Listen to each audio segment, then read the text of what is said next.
Hello, everybody. I'd like to welcome you to this webinar on the role of the EU in the Black Sea region.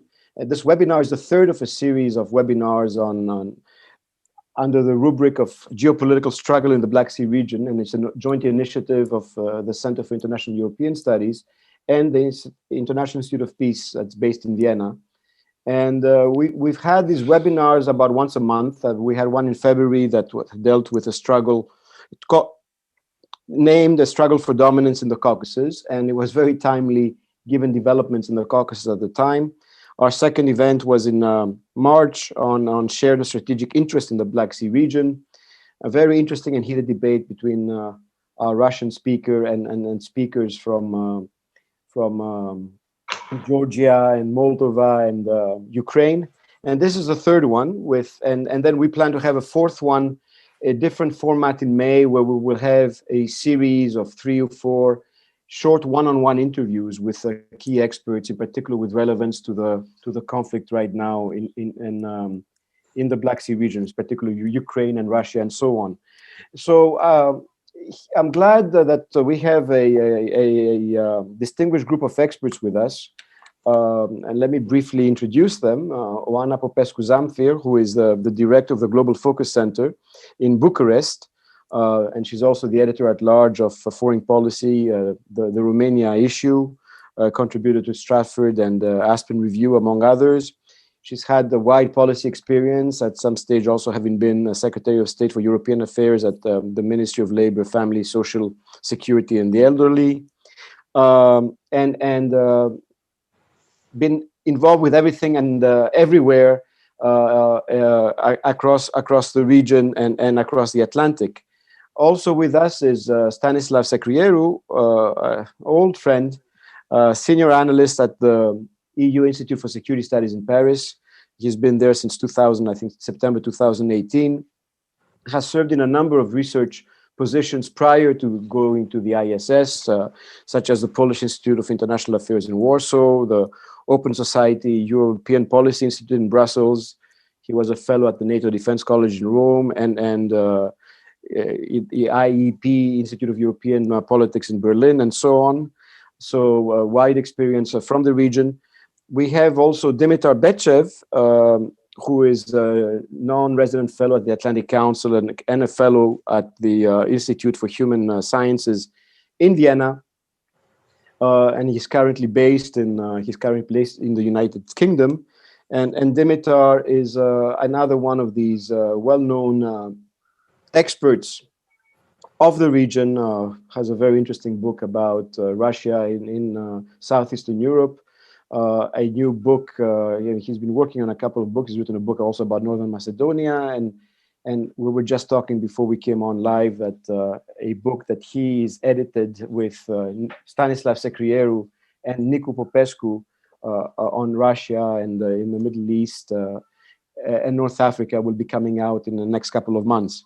And last but not least, my colleague at Kadir Has University, was for a while my boss as the rector of Kadir Has University, my partner in crime on so many projects, MUSTAFA AYDIN, who is one of the authorities, recognized authorities in Turkey, and not only on the Black Sea region.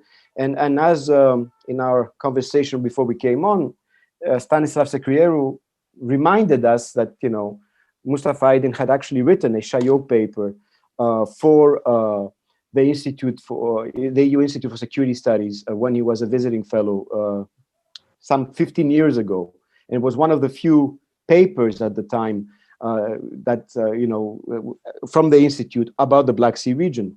So, you know, when we designed this seminar, because we designed the series in February, we never thought, I mean, yes, the Black Sea region is of interest to everybody, but we never thought that, you know, it'll come up in the news, the wider Black Sea region, so often. Right now, we're in the midst of a crisis between Ukraine and Russia, with implications for the wider region. A few months ago, we were dealing with a crisis in the Caucasus, in Nagorno-Karabakh. And you know, there's also other developments around the region, the whole debate about the future of the Montreux Convention, which is also something that one could consider. But when we think about all these crises, then, and I think about, oh, this is a session about the European Union, makes you wonder what the EU position and role is in all these crises. And it's indicative of the changing nature of politics. And you have the EU where still, and this is maybe one of the questions we can answer, the debate was 10 years ago, even before that, whether the EU is actually a regional stakeholder or it's an extra-regional stakeholder. It's in there with policies and instruments, but it might not necessarily be up to the task in this evolving geopolitical age to have a position, a more forceful position in all these crises that are basically on its borders.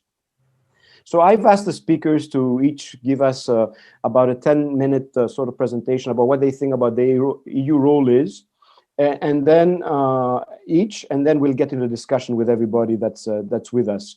So we'll start off with DIMITAR BECHEV. Floor is yours, DIMITAR. Thank you so much, Dimitri, for convening this event and for having me as a speaker. And thanks for the plug to our forthcoming book as well.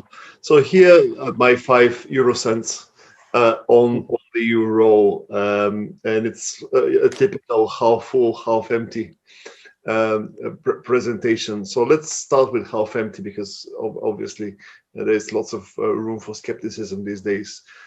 Compared to where we were initially in our discussions on the Black Sea, say 10, 15 years ago, now we clearly see that the EU paradigm of expansion and enlargement it has hit a wall.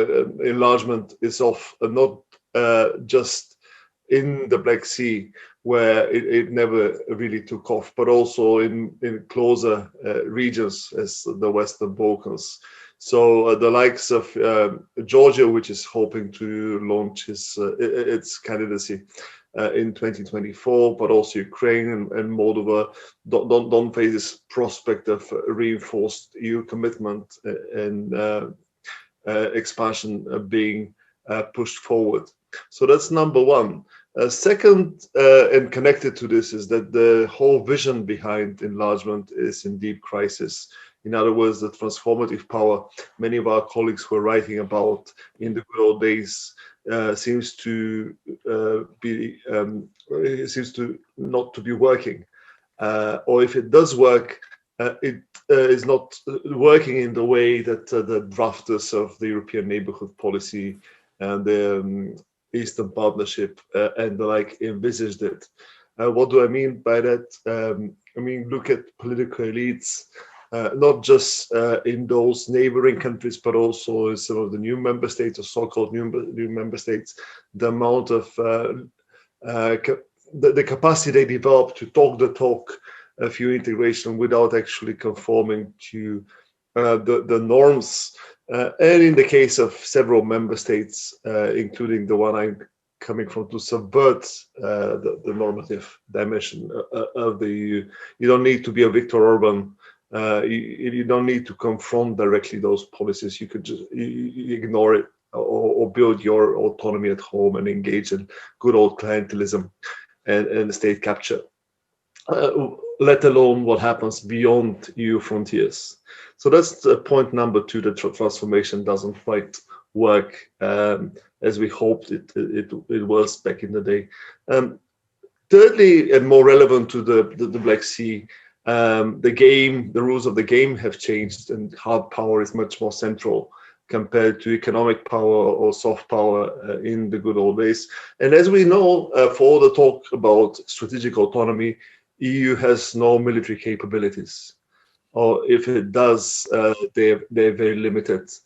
But even more importantly, and here we're talking not just about the EU, but about the West more broadly, there is a lack of willingness. If you think about West-Russia relations as kind of a standoff, and you try to measure the balance of power, then you could argue that, okay, the West has much bigger GDP, even military capabilities. But what is different, the balance is tilted in Moscow's favor, because the balance of willingness, of political will to intervene and to push your weight around is favoring Russia. as we saw now with this mobilization, and luckily now Shoigu, the Minister of Defense, announced demobilization. And that's as much a problem for the EU, but as we said, also the US. Russia's influence in a way has diminished after Ukraine, before the revolution of dignity. Of course, Russia had a lot of proxies inside. Now, the consensus in Ukrainian society has gone the other way, but it has sufficient veto power to intervene, whether through applying military pressure, as we saw now with this coercive diplomatic exercise, or through parapolitical means or economic means in the politics of those three pro-Western or Western-looking countries. So this all kind of gives you the half-empty side of the equation. But I would submit here that sometimes we are, and that's why I welcome this event, because going with the facts, sometimes we throw the baby with the dirty water here, discounting the EU. I think the EU has staying power, even if it's not in the news. First of all, if you look at the long-term economic trends in the region, there's clearly trade reorientation going on. Ukraine is the most interesting case just because it's the biggest market in the post-Soviet side of the Black Sea. Not just because of the free trade agreement, the comprehensive free trade agreement with the EU, but also by the nature of its engagement with the West, has reoriented its economy towards the West. That's also reflected in migration patterns.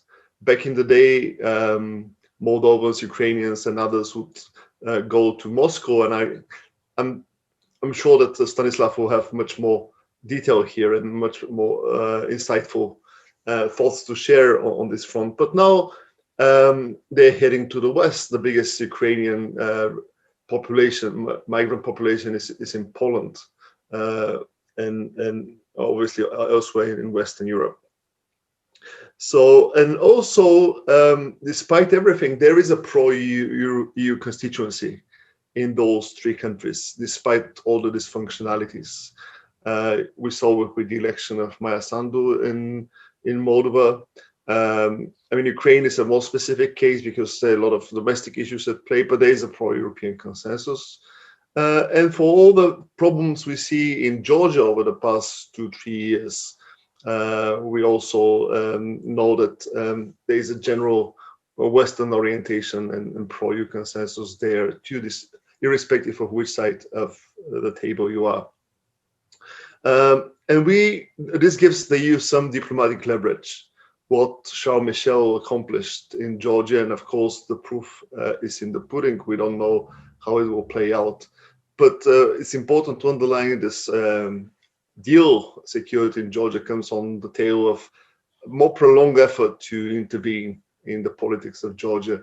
And it's good that you brought up North Macedonia.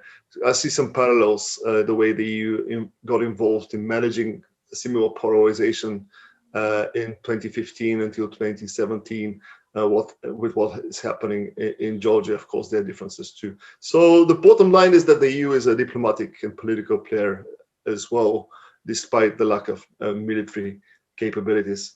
And finally, I mean, Turkey is a factor, and for what it's worth, it still in this region comes as part of the Western package.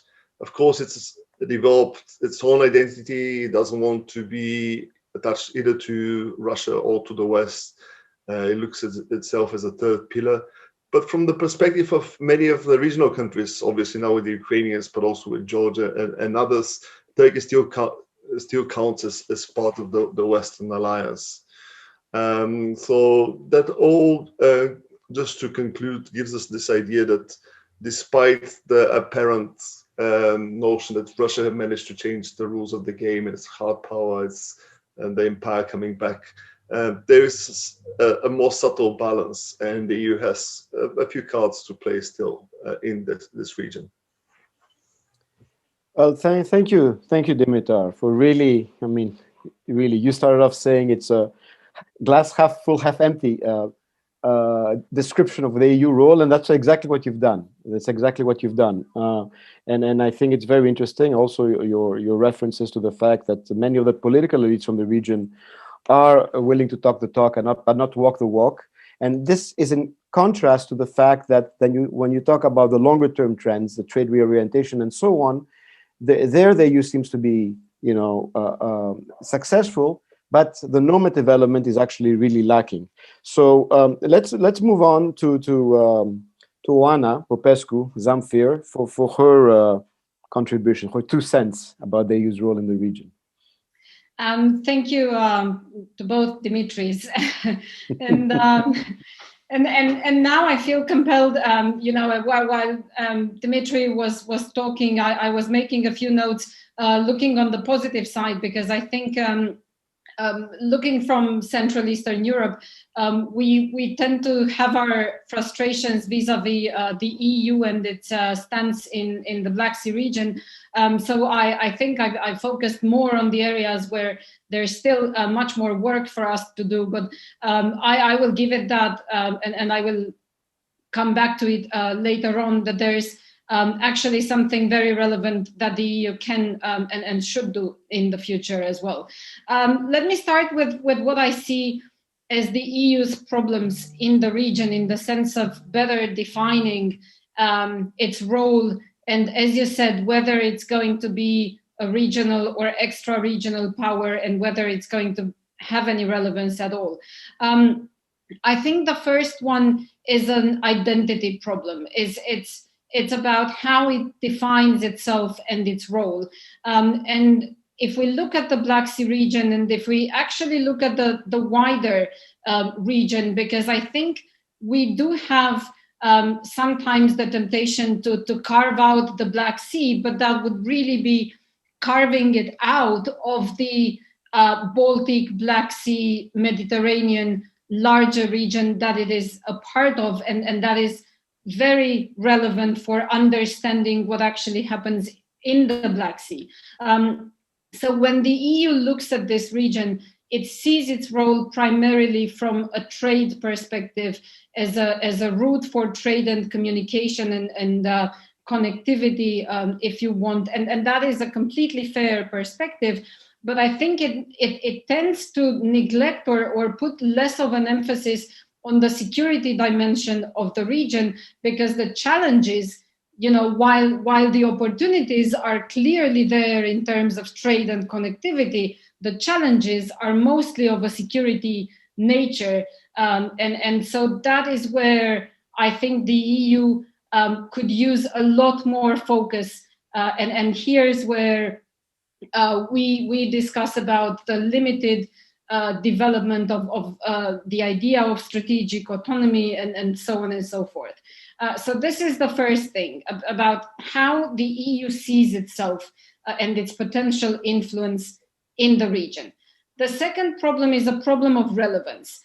And we see, if we look at the recent escalation or threat of escalation, in Ukraine and at Ukraine's borders, I think, whether Russia's recent statement of withdrawing its troops is not reliable, irrespective of that, the interlocutor that Russia was aiming its messages at continues to be the United States.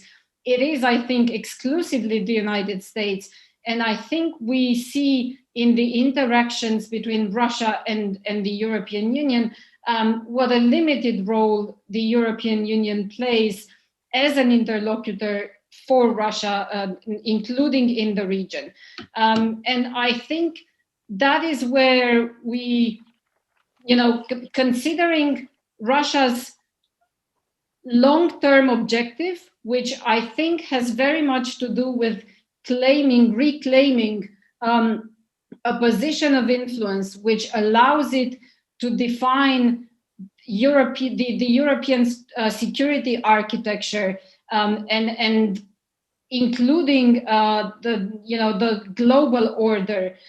So participating in its definition in a more active way and from a position of more influence than it has done so far, I think that is where the European Union really needs to weigh whether its interests are in always giving first place to the United States and sort of acknowledging its inability to rise up to the challenges in its region from a security point of view and from a strategic point of view, or if in the redefinition of the transatlantic alliance, which I think both partners on either side of the Atlantic have embarked on now, it is going to carve out a larger role for itself. I think also, when we look to the other larger picture, which is the growing competition between the United States and China, that is also where the European Union is legitimately, I would say, playing a secondary role at this point. But if we look at the triangle, the United States, China, and Russia, and we see that there is a growing claim from Russia to become part of the process of redefinition of the global order, I think the question is, can the European Union participate in a meaningful way together with the United States in a parallel process in response to that, where it makes an effort, again together with the United States, to draw Russia away from China, so avoiding throwing it in all together in China's arms, so that we end up with a binomial where on the one hand we have the West, and on the other hand we have a more permanent and solid alliance between Russia and China as two revisionist powers, more solid than the circumstantial alliance which we are dealing with right now. So can the European Union play a part in this process where we try to draw Russia away from China, but at the same time don't do that only through a chain of concessions and indicating to Russia that we are unwilling and unable to engage and to respond when Russia flexes its muscles? Or are we going to also be able to participate in the force projection which accompanies these, let's say, tentative detente attempts? So this, I think, compounds the European Union's problem of relevance. The third one, which is pretty much to a large extent at the root of this, are the European Union domestic divisions. And again, I think this is mainly seen in how we define and how we understand strategic autonomy and how we contribute to its definition. I think it is also seen in how we understand the management of the transatlantic alliance under the new circumstances projected by the Biden administration. It can be seen in the parallel deployment of sanctions against Russia, while at the same time Nord Stream 2 is ongoing, and there are other important commercial relations between Russia and EU member states, including cooperation with France in quite a strategic way that tends to undermine this united front that we put up. The fourth problem, and this goes back to what Dimitri was saying earlier, goes to the European Union's efficiency in its neighborhood. Indeed, I think we can forget about the transformative process that we were contemplating as being the European Union's most successful foreign policy project, and that was the enlargement process. I think clearly when it comes to the Eastern Partnership, probably less to the Western Balkans, but there I feel that we're coming short as well. But with regard to the Eastern Partnership, I recently authored a paper together with the GMF's Nicolas Boucher and with the German Ministry for Development, Alexander Kleibling, on resilience in the Eastern Partnership countries that was drawing on the conclusions of a regional conference. And the main point that was coming out of that was that nobody was expecting a quick transformative role of the EU the way we have experienced it in Central and Eastern Europe. But everybody was expecting that the EU would do what it still can, which is, and I would agree with Dimitri on this, on the resilience side, on helping project the power of example and helping others that seek to adhere to the same values and principles, implement them and get there, which means really support civil society in the Eastern Partnership countries, and not only, it's the same again in the Western Balkans, in adopting higher rule of law standards, helping civil society put pressure on governments and not working just with governments that often get a breath of fresh air from the EU, while their own citizens tend to increasingly resent their growingly authoritarian regimes. So I think to end on a positive note, the power of the EU is really unlike what we were imagining until recently, which was, I think, a more hands-on, more proactive, transformative approach. I think we need to get used to the idea that what we can do as the EU is rather in the power of example, in being the proof that a cooperative approach works, that liberal democratic values at work can actually deliver for the citizens of our countries. And let's not forget that just a short while ago, when the Trump administration was still in Washington, the EU was the remaining kind of landmark for the potential coalition of democracies, which now new President Joe Biden invokes, in still carrying the hope that in this growing global competition, we can make a point that there is value in the kind of democratic system that we have been promoting. So that is where I think the EU needs to think its diplomatic action around, while at the same time trying to fill in the gaps that I have described where it is still falling short.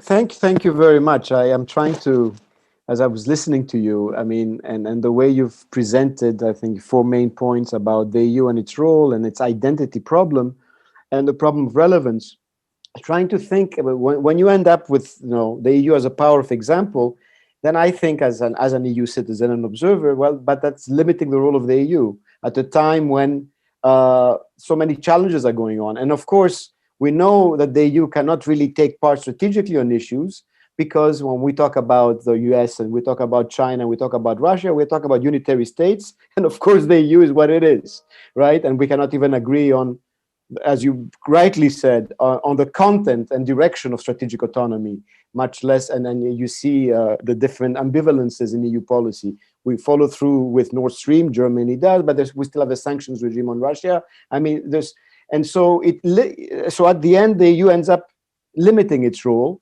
And it's not transformation, it's by example. So we forget that we give up on the transformative part. So it's interesting, your approaches, because yours is also in a way a half empty, half full approach. I mean, if I judge from what you've just said. But let's move on now to MUSTAFA AYDIN, and who knows not only the region, but also the EU's role in the region. It's also interesting from your perspective, MUSTAFA, as a Turkish scholar, to hear how you view the EU's role in the region. Thank you, Dimitri. Let me present empty picture then, after having two halves. When I was trying to write the paper that you mentioned, and Stanislav reminded us back in 2003, coming on the wake of Big Bang expansion of European Union, and truly thinking that here we go, Europe is becoming a Black Sea actor, just simply bringing in Romania and Bulgaria, so it's on the shores of Black Sea. And as such, Europe should have some policy towards the Black Sea region. And of course, one of my earliest shock with the EU in this regard was when I visited Brussels to talk to the Commission and Council representatives, and they asked me, what Black Sea? I mean, you know, we don't have a policy in Black Sea. Tell us, what should we have? So I had to go back to drawing board and write a part of the paper arguing why the Black Sea should be important for the European Union. And one of the arguments that I put there, I got the paper here just now, I put here there, unless the European Union goes in and deals with the problems of the Black Sea issues and Black Sea region, the problems of the region, very complicated problems of the region, will come to haunt the European Union. And I think this is what I'm afraid has happened, all because the EU did not really listen to me. But all along, what I found then, and what I still think, is that the Black Sea region has become, and was and has become, an afterthought for the European Union. It was never, ever, and I think it still is not, one of the areas that the European Union as a whole focuses. Although, of course, I do recognize and I see a number of European Union members which has more interest in the Black Sea region. But as the EU, as an institution, the European Union have failed, at least in my mind, to develop a regional policy for the Black Sea, as it developed, for example, for the Balkans or Southeastern Europe, as it was called within the European Union. So Black Sea never become one such a region that the Europe has shown attention to.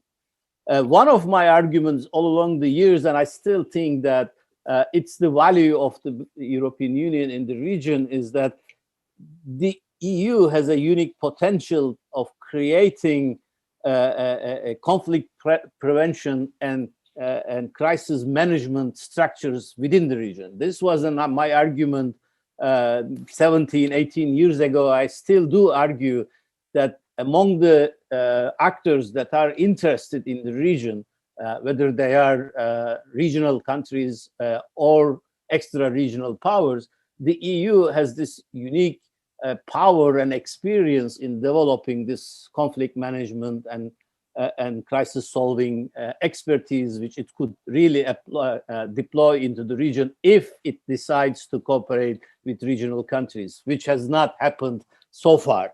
But let me repeat it again here. One of the problems over the years why this has not happened was the EU's insisting, as an institution, insistence on seeing the Black Sea among the prism of individual countries, whether they are member or the Black Sea countries.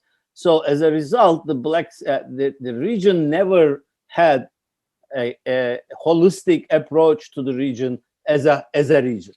I, of course, realize, and I know Black Sea Synergy and Eastern Partnership and all the others, whatnot, the projects over the year of the European Union, but they never, I think, amounted to see the region as a region and trying to create a sub-region of Europe, which actually I think the Europe had done successfully in the Nordic region and again in Southeastern Europe, or even in the Mediterranean to an extent, but never in the Black Sea. One of the reasons why this is, I think, the Black Sea never ever had a sponsor within the European Union. And the European Union, with all its members and different attentions and interests, needs countries to sponsor and to go after different policies and different problems.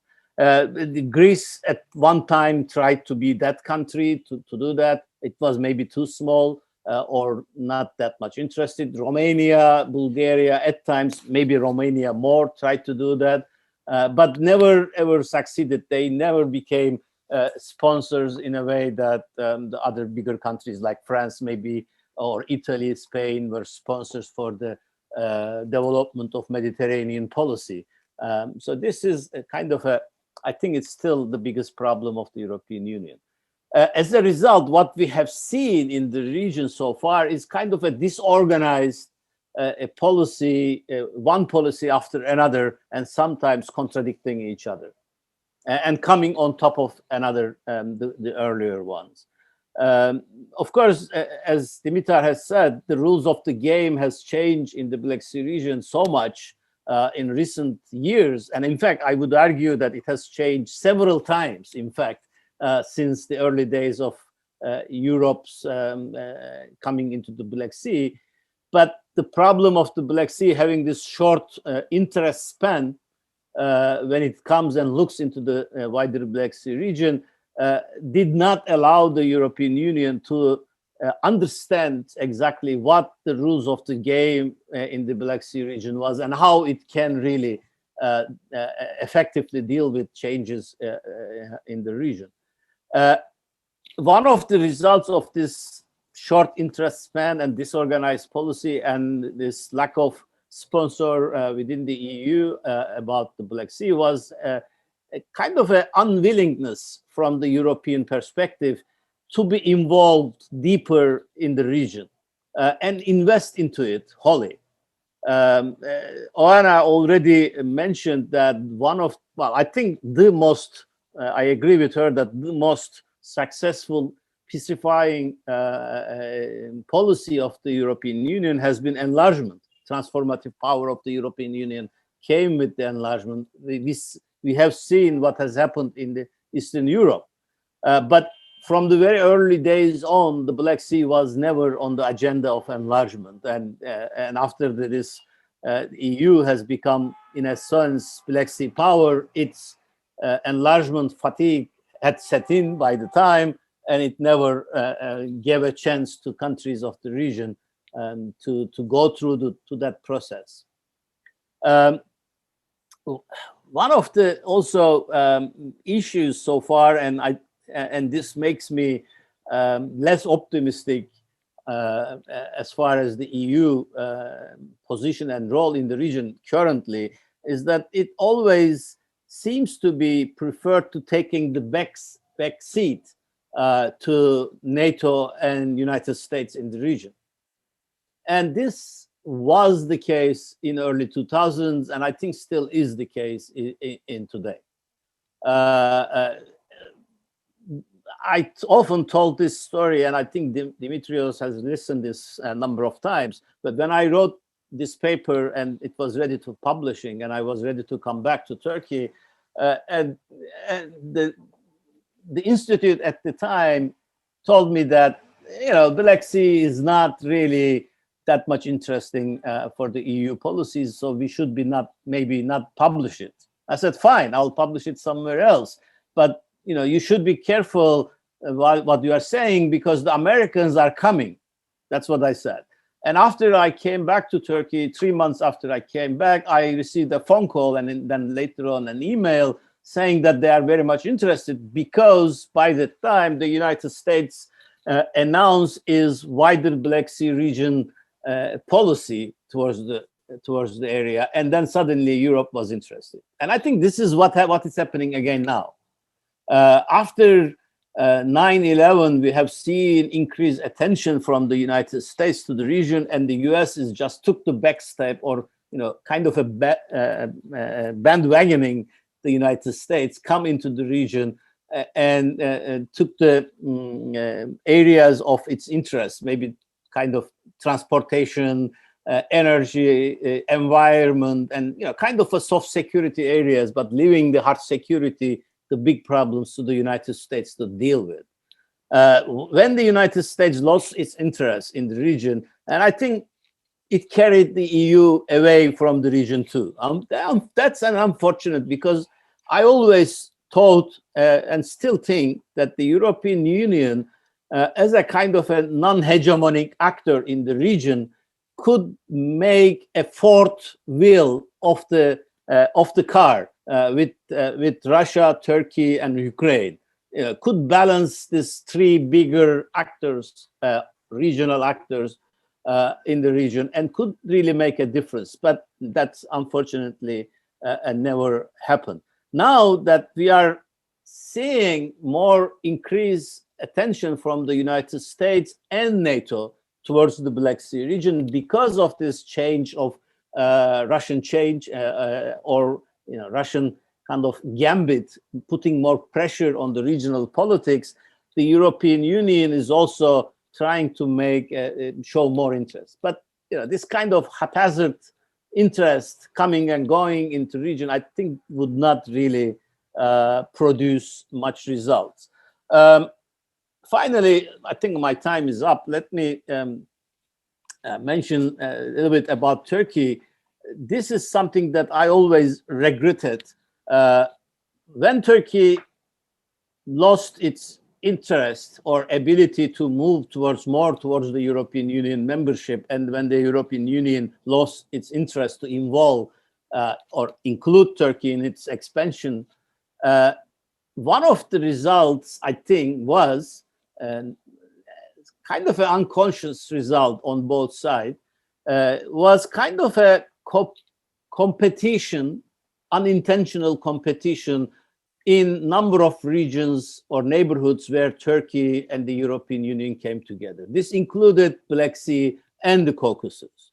Time and again, we saw competition between Turkey and EU in the region instead of what it should have been, cooperation, and it could have been easily created a cooperative moment in the region. Currently, when I'm looking to the regional geopolitics and possible changes, I see again, from that perspective, Turkey's role getting increased attention, and Turkey's role being more important than the EU as far as this geopolitics and hard security concerns are. We are talking about in these issues, and if Turkey can choose the Western side and the EU partnership, then the EU and the West might have better policy options in the Black Sea, but the other side is equally valid as far as I can see at the moment. We have to wait and see. Maybe we can discuss it a bit more, but I'll stop here. Thank you. Thank you, Mustafa, for your interesting intervention. I mean, I was just thinking when you were talking about, you said, you're right, the EU has never had a clear sponsor in the region or about the region, from a clear sponsor, an EU member state that clearly will have supported and keep supporting. And you mentioned Greece, Romania, Bulgaria at different times or together, and they've never really worked together as well. It's because I think it's interesting. I think for their own security reasons, they always play the double card, which is the EU and the Atlantic dimension, and that means that they do not invest fully, each one of the three countries that you mentioned, in just pushing the EU dimension and making sure that the EU develops a policy. And I think this is still happening today. It's still happening today, and I think it's something maybe we should consider. Stanislav, you've heard quite a bit about the EU and the region and what it's actually doing. There's also another thing we have not really discussed, even though when we talk about the US, when we talk about Russia, when we talk about Turkey, when we talk about China, there's also a wider dimension. I mean, now we can even say, that there's a link between the Black Sea and the Aegean, the Eastern Mediterranean, the Gulf, and so on. So maybe the EU cannot even afford just to look at one region per se, and has to consider that whole dimension. But the floor is yours. Thank you, Dimitrios, for the invitation, and I'm glad to be on this panel with good old friends whom I would like to see soon in person. I think I will try to do three things. I will zoom out and I will look at the EU role in the region in general, a sort of snapshot. Then the second thing, I will zoom in and I will look at the successes and failures. And then I think I will conclude with looking into the future, looking ahead, what lies ahead for you and what you can do in the region. First thing about the role of EU in general, I think the most important transformation was from non-Black Sea power into a Black Sea power. And as MUSTAFA already alluded, EU remains young, still inexperienced, lacking tradition, and commit some errors because it still has to learn how to do things. EU was not created to compete and operate in the environment which is hostile. And EU learns it hard way. So I think sometimes we had very big expectations from EU. But in a true sense, in international relations, 20 years, it's just 2 seconds, you know? So I think we have to be a bit patient with EU and to let it learn and to acquire experience. But I would say that in 2007, EU became not only a Black Sea power in words, because Romania and Bulgaria joined the European Union, but also in deeds. And you have to look at the economic power of EU in the region. For instance, EU is the main trading partner for all Black Sea states, including Russia, including Turkey, regardless of negative political dynamics between EU and Russia. Second thing, I think what we've seen in case of EU is growing diplomatic foothold in the region. So basically, EU invests diplomatic resources in order to better understand the region and to be more agile and to do much more than it was able to do. If you look at the EU delegation in Kyiv, it's among the biggest diplomatic missions in Ukraine. And it's the second biggest EU diplomatic representation in the world. Yeah. So EU invested in the human resources to understand better these countries and to be able to do much more. And the third element, which tells me that EU is, maybe it's imperfect, but it's still power, that in those 20 years, EU deployed 3 CSDP civilian missions. 20 years ago, 0 missions. Today, there are missions in Ukraine, in Georgia, and in Moldova. So I think I like 20 years ago, EU today is a part of a power landscape in the region. It impacts domestic politics. It shapes interstate relations as well. Obviously, we can have a debate how strong is the impact, how deep is the impact, but EU shapes things in the region. And let me give you one example how EU economic power helped to deflect Russian hard power in Ukraine. 2014, 2 rounds of sectorial sanctions. Ukrainian city Mariupol defenseless. Nevertheless, Russian troops stopped. Obviously, EU sectorial sanctions were not the single factor which influenced the developments on the front line, but significant factor were sectorial sanctions nevertheless. I think this brings me to the second point. How do we assess EU performance so far? What are the successes and what are the failures? I think on the one hand, there are a number of pluses for EU. I think, first of all, deep and comprehensive free trade agreements is a big plus. If I go back to Ukraine, during the war and after the war, DCFTA was a significant instrument which helped to offset economic restrictions Russia introduced against Ukraine. This is how sometimes economic power can help to resist pressure from a hard power. And I think in the coming decade, EU can even more enhance the trade in the region by upgrading customs union with Turkey. Second plus, some reforms which would not happen without EU political and financial support were implemented. I remember the case of a banking fraud in Moldova. And if not for EU persistence and conditionality, there would be no cleanup of a banking sector in Moldova. Third plus, I would put expansion of people-to-people contacts. You know, in only one decade, you introduced free visa, free regimes, and it's amazing how before COVID, citizens of Ukraine, Georgia, Moldova were taking visa free for granted. You know, and then the same happened in relationship with Russia. Russia is the biggest beneficiary of Schengen visas.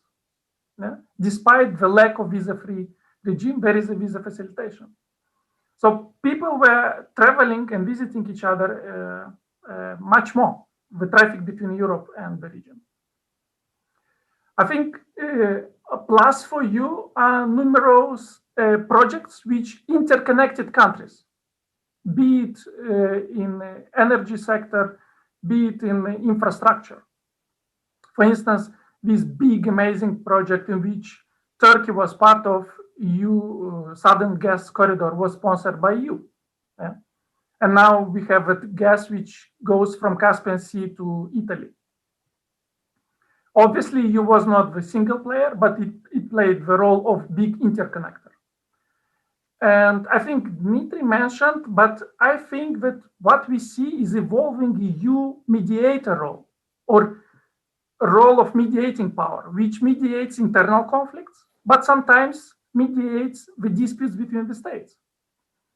And when I think about mediating the disputes between the states, it's the gas transit deal, which EU mediated between Ukraine and Russia.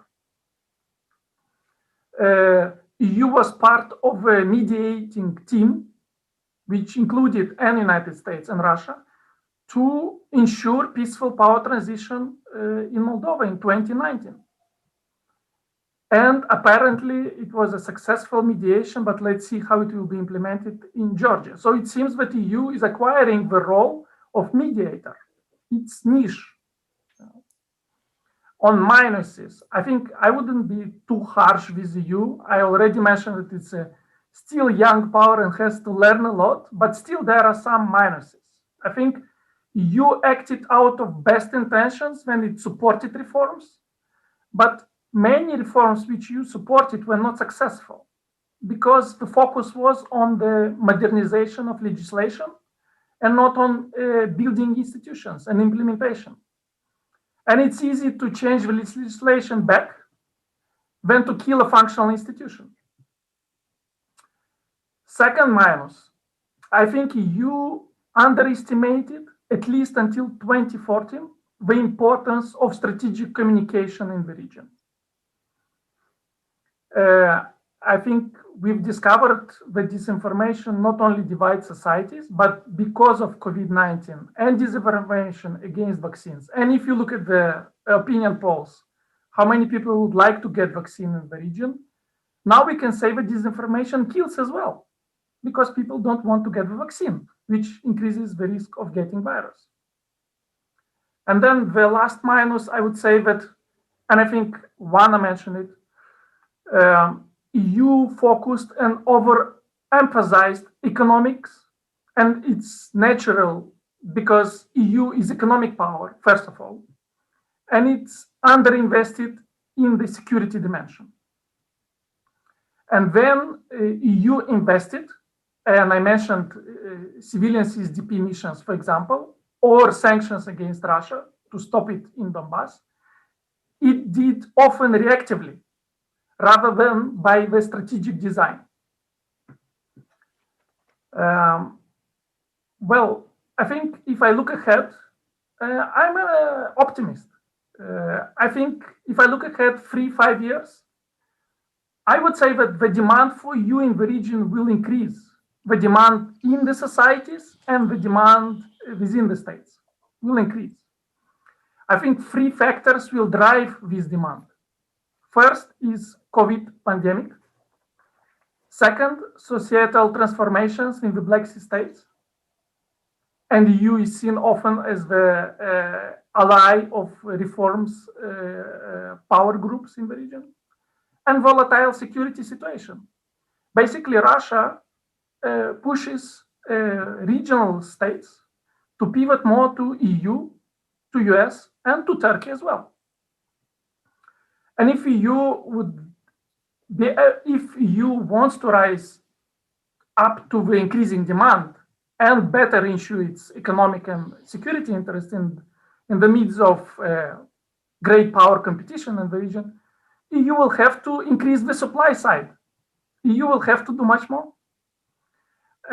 If we look at the COVID pandemic, EU will have to supply more vaccines and provide economic recovery packages where possible and where is necessary. And it will help to rescue previous achievements, expansion of trade and people-of-people contacts. Without proper vaccination, we cannot resume normal travel. Second thing is to change the approach towards reforms from hands-off to hands-on approach. It's to focus on the implementation stage, to focus more on building functional institutions, and where necessary to send even missions which will support these transformations. Moldova would be one case, a mission to support justice sector reform there would be wonderful. Third, EU shall not shy away from mediating. Keep mediating, because there will be more internal political crises, because elites often cannot deliver on demands of the societies for deeper reforms. And I think EU will have to invest more in security dimension of its policy. Think how to extend PESCO or involve countries in the region in the PESCO projects. EU member states can increase their security partnerships with regional states. And obviously, I agree with Mustafa, we need to find the way to coordinate and cooperate much better with Turkey in the region, because EU interests often converge and actions often converge, be it Ukraine, be it Georgia, be it Moldova, be it ensuring freedom of navigation or free trade flows. We need to find a way to work together. I think I will conclude here, and sorry for being too long. Thank you, thank you. I saw you were very partial towards Moldova. Moldova came up all the time. I wonder why. Just kidding. No, I like your, you gave a totally different sort of presentation, and it actually was,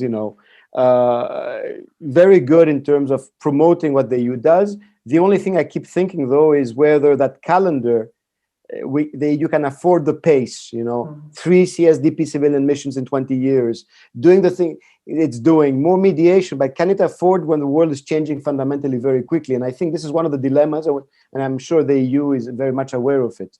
We'll take your questions now. There are already a couple of questions. You can write them in the Q&A function of Zoom, and also on Facebook on the CIES page, and I'll look at them.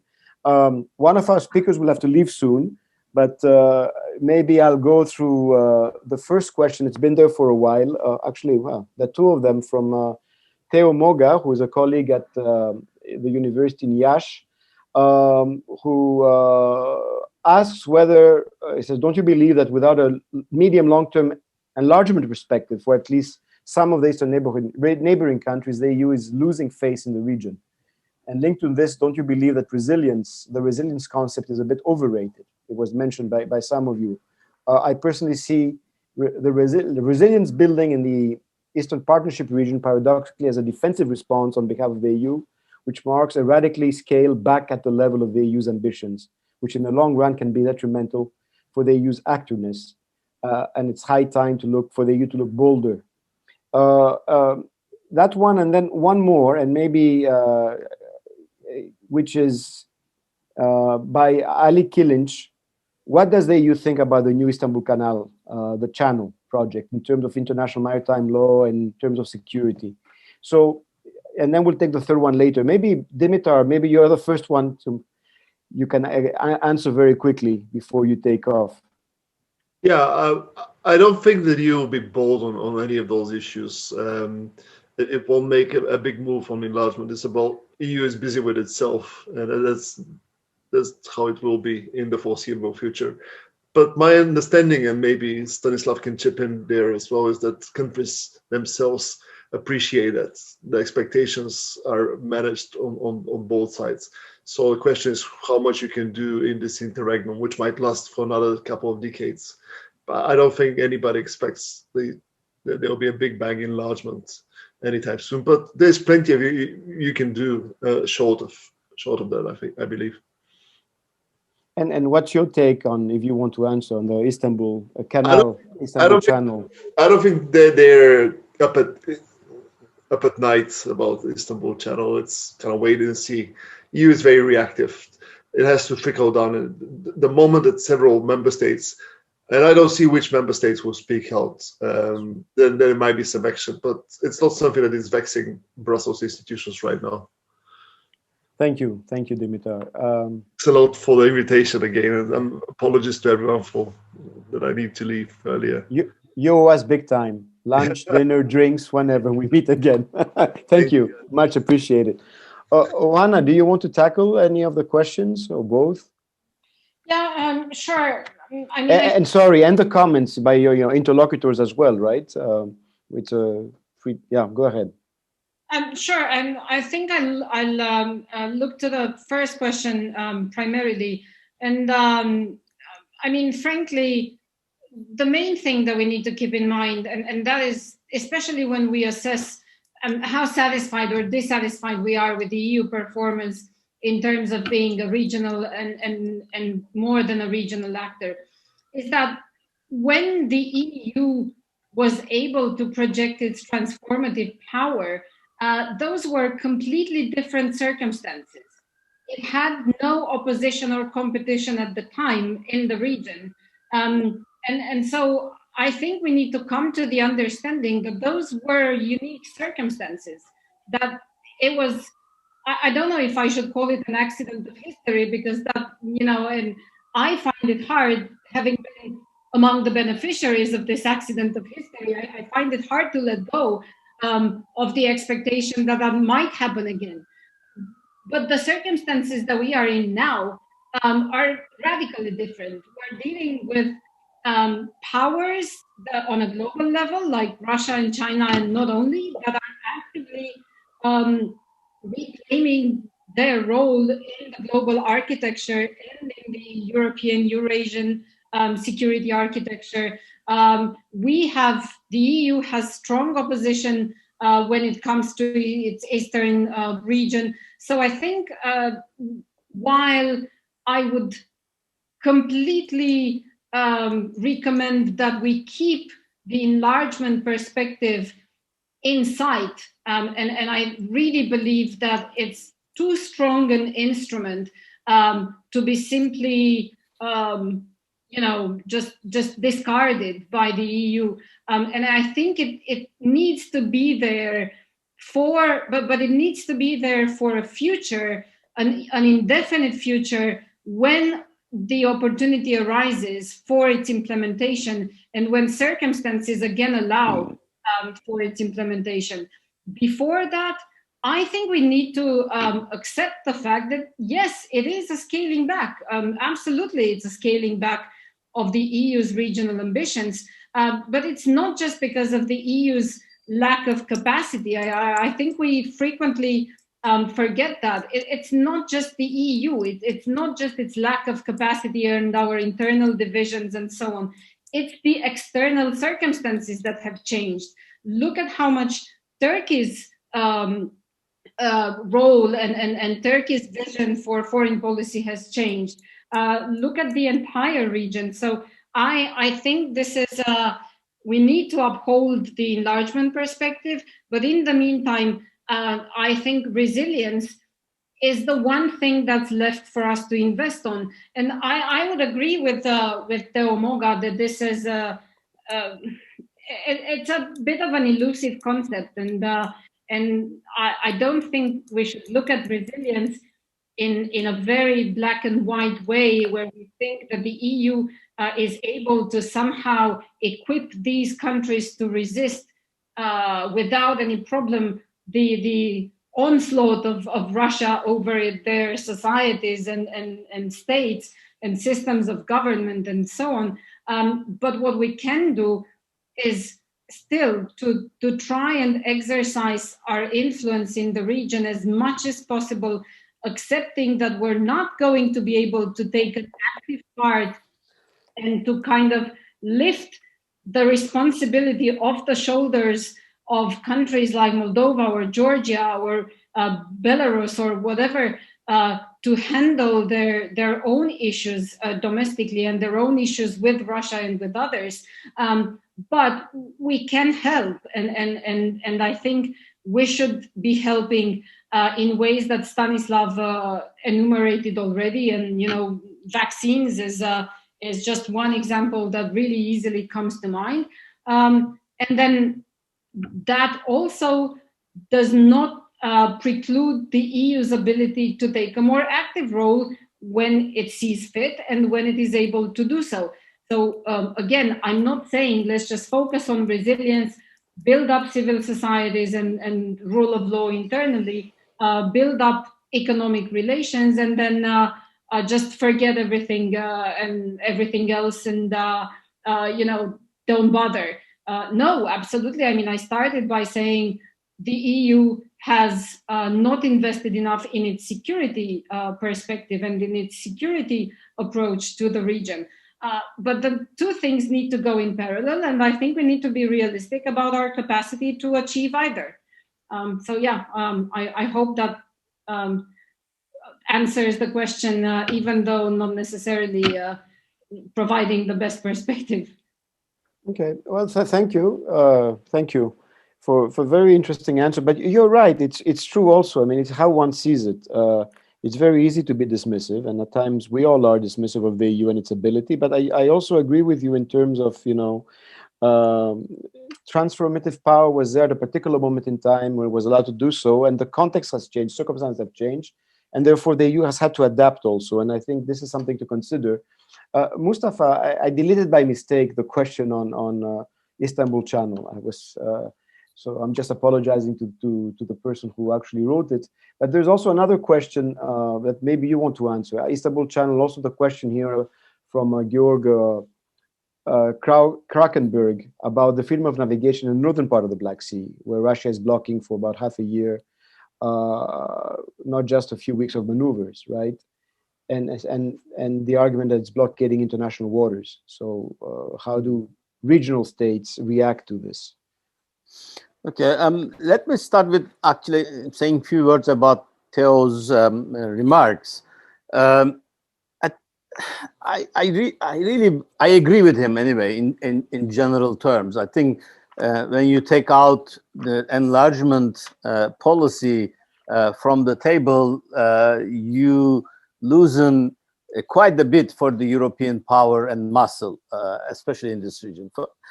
And this was more so maybe 10 years ago than now. Because now when you look at it, maybe only two countries, that's Georgia and Ukraine. Well, one might maybe include Moldova to that as well, would be interested to the EU membership. And obviously Ukraine cannot really be taken as a member country from the European perspective because it's too big anyway. And the others are too small to make a difference in the regional politics. But it was important, and I think it's still important. And I think the EU influence thrives when there is a demand from countries that needs the EU involvement, and the regions that demands the EU involvement. However, in the Black Sea region, with the recent changes in geopolitics, and as Dimitar put it, rules of the game, what is more respected at the moment and what is really generates attention is the power politics, which is unfortunate. And in that kind of a geopolitical world, the EU really underperforms. The EU performs much better when there is a possibility of going beyond the geopolitics or against the geopolitics, which is not really possible at the moment in the region. Looking to the, I have no idea what the EU policies would be, or what the EU is thinking about the Canal Istanbul. I didn't read anything, I didn't hear anything, so I cannot really comment on it. But I know what the Russian position is. Putin made it very clear. So we'll see. Regarding the navigation in the northern part of the Black Sea, again, I can respond from the Turkish perspective. I didn't hear anything officially, which is not surprising, but I didn't also see any Turkish naval vessel challenging to this, what's happening, which is, come to think of it, interesting, to say the least. Because what's happening in the Black Sea, I think, is in the detriment to Turkey's interest in the region as much as anything else. Turkey thrived in the Black Sea region when the Russian Federation was kind of balanced out as far as the naval powers are concerned. And now the Russians are becoming a dominating naval force and increasing its muscle, flexing its muscle. I believe that Turkey should really move to a better balancing position than it currently has. But as I said, I haven't seen anything really coming out of Turkey challenging the Russian position in the northern Black Sea region.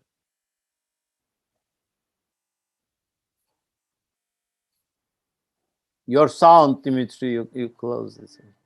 Okay, now I got it. Thank you, Mustafa. Before I turn to Stanislav, there's also a question again from Theo, addressed to you in particular, from Theo Moga.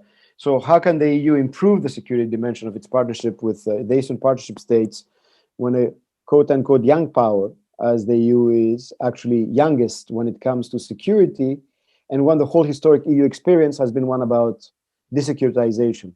Very academic questions from Professor Moga. Go ahead, Stanislav. Thank you. I think I will address a couple of points, and I will reply to Theo's question as well. I think, you don't have to, huh? You don't have to. No, I think, I think it's too often invoked that EU faces some domestic problems which it has to sort out, and this somehow prevents EU from acting more actively in the Black Sea or in other regions. But, I think, first of all, EU is not the only power which has domestic problems. If you look at all big players, they have different sort of domestic issues to sort out. Russia has its own domestic problems. The situation domestically doesn't look very fantastic. There are certain economic issues in Turkey. There are certain issues in the United States, and there are domestic problems in the European Union. What I want to say is that if you are a power, you have to be able to do both, to deal with your domestic problems and to be active in foreign policy field. If you are not able to do it, then let's question to what extent you can be considered a power. And I think you simply cannot neglect what is happening in the Black Sea region, because even if you look at the freedom of navigation, there were ships under EU national flags which were going to the Berdyansk and to Mariupol. Now they cannot. EU economic interests are directly affected by what is happening now in the Kerch Strait. And then it brings me to the question of what you can do. I think during the previous Kerch Strait crisis, there were discussions about status neutral naval mission, international mission in the Kerch Strait. I don't know, maybe it's a good idea to come back to this idea. Who knows? Why not to throw it on the table? Let's try to sort it out. To be more specific, what you can do within Eastern Partnership in terms of security dimension, I think you can do much more in relationship with three states, Georgia, Ukraine, and Moldova, and much less in relationship with Belarus and Armenia, who are part of different military alliance. Second thing, there are things which EU can do much more in terms of ensuring cybersecurity, because we have seen a couple of massive cyber attacks and in Georgia and in Ukraine, which aim to paralyze political institutions, but at the same time, hospitals and retail sector. So there are things which you can do in this field. There is a room to build up connections with intelligence services and to share some experiences as well. Obviously, EU is not NATO, and there is no need for you to overlap with what NATO can do in terms of reform of the sector. But what I can see on the individual level, some EU member states are already engaged in the providing arms, providing training to some Black Sea states. Look, France supplied air defense systems to Georgia. There is ongoing cooperation between France and Ukraine in the defense sector as well. So it's not necessarily EU as a whole, but as well, EU member states can do individually much more. And I think Eastern Partnership Summit is supposed to be held this year in autumn, and it's a good occasion to inject new agenda in the Eastern Partnership program and to bring security forward.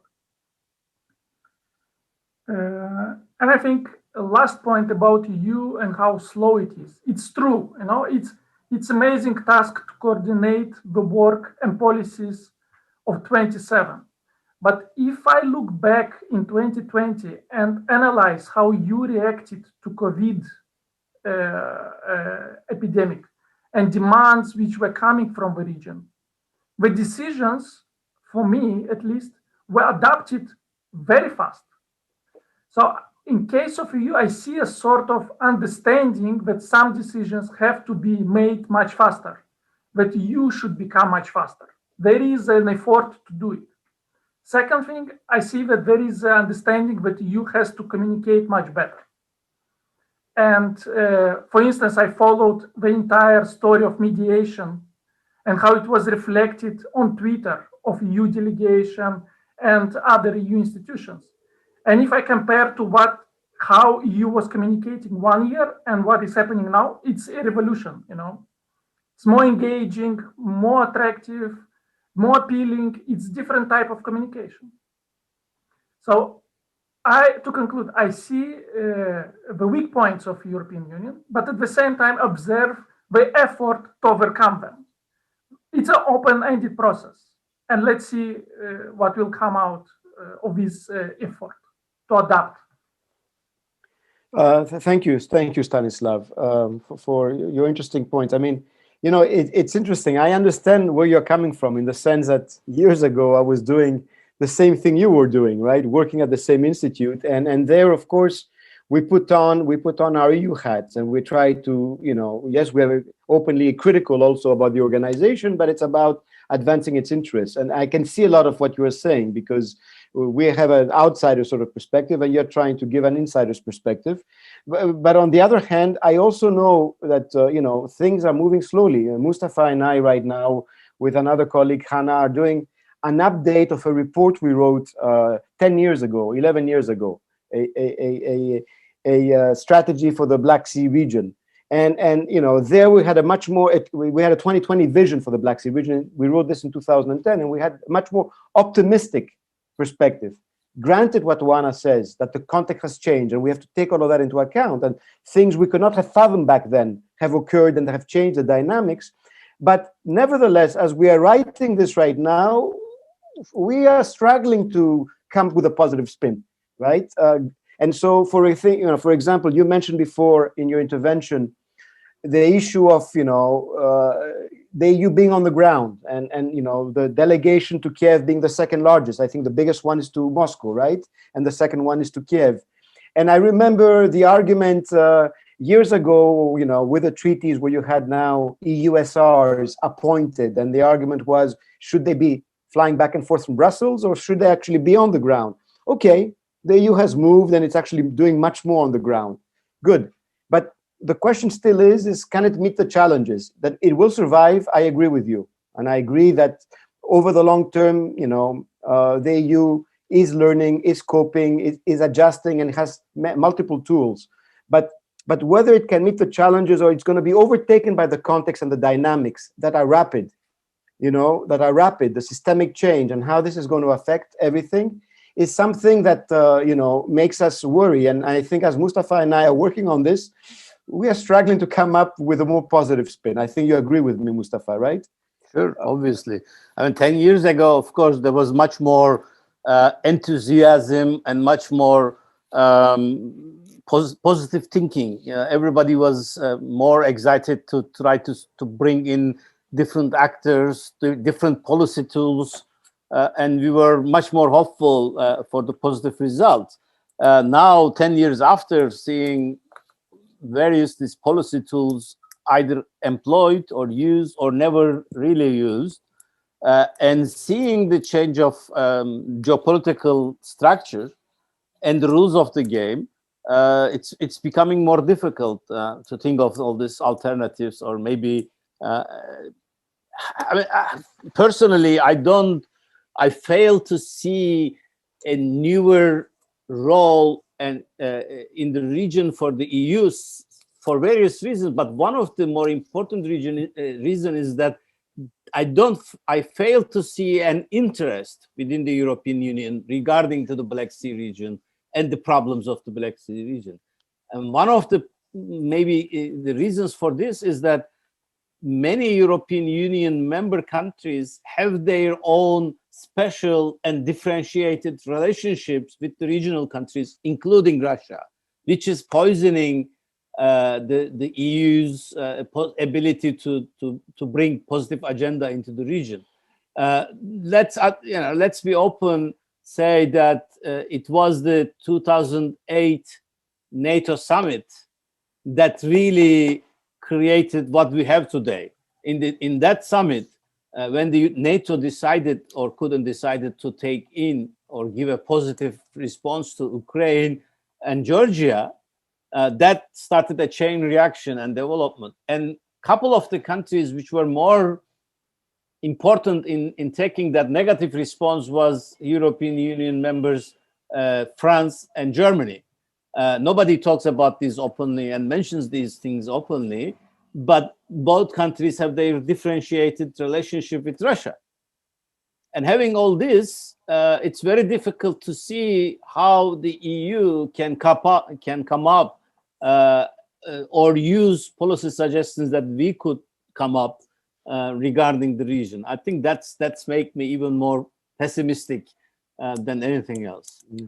Yeah, and another dimension, before I give the last word to OANA, who wants to speak, is also one of the things in 2010, apart from the EU, there were region-wide initiatives in place, and they were more successful, whether these were in the field of law politics. So yes, the much maligned BSEC, it's still around, but it was doing much more, or even in the fields of security. Naval operations they are there in name right now, but they do not really function in the region. And all you end up having is trilaterals, maybe, Turkey, Azerbaijan, Georgia, and that's about it. In terms Turkey, Romania, Bulgaria is also on, but trilaterals, yeah.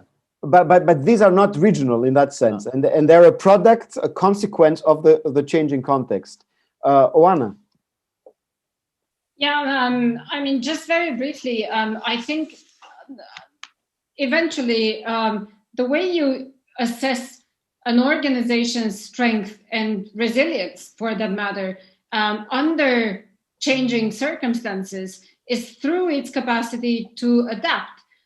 So I think our frustration with the EU is not necessarily over its performance, because one can understand a decrease in performance when the complexity and the difficulties in the external environment increase. But I think the general frustration is with the apparent lack of vision, strategy, and speed in the adaptation process. So I think that's the key issue that we're confronted with at the EU level. I also think that when it comes to what Mustafa was mentioning about the Black Sea not being a region of interest to the EU enough, well, there are some clear factors really converging in that direction. The Black Sea is defined by Russia and Turkey. The EU does not want to alienate Turkey when Turkey is such a crucial partner in managing migration. It also doesn't want to aggravate the security context in the Black Sea region, or somehow endanger the trade routes. It doesn't want to engage on a confrontational course with Russia, or be perceived as further provoking Russia somehow. So all of these issues are still going to be there. So I think the EU will continue to have trouble in showing more of an interest for the Black Sea region. And ultimately, the other factor is the major European powers. Now that the UK has left the European Union, and I was noting in the chat window earlier that I think for a while, the Black Sea region had a sponsor within the European Union, and that was the UK. But the thing is, the UK had much wider interests as well. So there was not so much energy perhaps invested just in the Black Sea region. But now with the UK out, France defines its main interests and its main challenges as coming from the Middle East and North Africa, as having to do with terrorism and so on and so forth. And it's clearly in no way the Black Sea region. Germany is locked in an inseparable relationship with Russia as the two continental powers that they are, and it's going through its own difficulties right now with the succession to Chancellor Merkel. So I think all of these things really compound a context where I'm not sure if we can hope for much more in the coming future, but really the one thing that everybody should be interested in investing more in is not necessarily performing better in nominal value, but adapting better and faster if possible, because otherwise we might be very happy with what the EU does, but just as a less relevant secondary regional actor. Thank you very much. Thank you very much. We'll keep this in mind. I must say that the discussion was better once Dimitar left. I'm just kidding. Yeah, obviously. Obviously. So I'd like to thank you all for this interesting discussion. Actually, it's interesting judging. I was thinking about the other two webinars that we had in the series. This one was also much more, we put on more of our thinking hats on. So it was a bit deeper in the sense, or much more academic in a way, because that's how the EU is, actually. It's not a very exciting animal, right? It takes time to build, and it creates processes and an architecture. And of course, our attention many times is focused on what is actually happening, the conflict, the struggle, the tensions. But the EU is a different sort of animal. And I'm glad that we had this great discussion. I took lots of notes. And thank you very much for taking part in this series. Thank you to the International Institute of Peace for working with us on this. And you'll be hearing us soon about new ideas and projects stemming from this webinar series. Thank you to everybody. Thank you. Thank you very much. Thank you. Bye-bye.